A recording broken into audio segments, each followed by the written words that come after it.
En mer Méditerranée, les tentatives de traversée des migrants ne faiblissent pas. Malgré le danger, les candidats restent nombreux.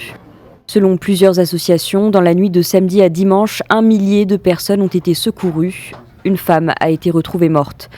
En 6 heures d'opération, en collaboration avec Médecins sans frontières, l'organisation SOS Méditerranée est venue en aide à environ 650 réfugiés, retrouvés sur des canots pneumatiques et des embarcations en bois. MSF indique de son côté que son nouveau navire de secours en mer a achevé sa première opération en récupérant à son bord plus de 400 personnes en détresse. Des traversées et des sauvetages qui se succèdent malgré les conditions hivernales et qui risquent de se multiplier avec le printemps.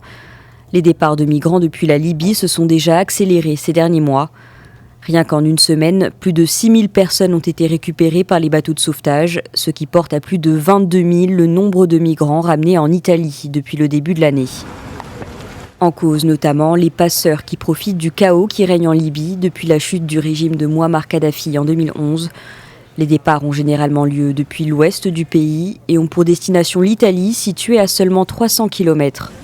La mise en œuvre d'un mémorandum d'entente destiné à renforcer la lutte contre l'immigration clandestine depuis le pays a été suspendue il y a quelques jours par la justice libyenne. Selon la cour d'appel de Tripoli, il serait toujours en cours d'examen.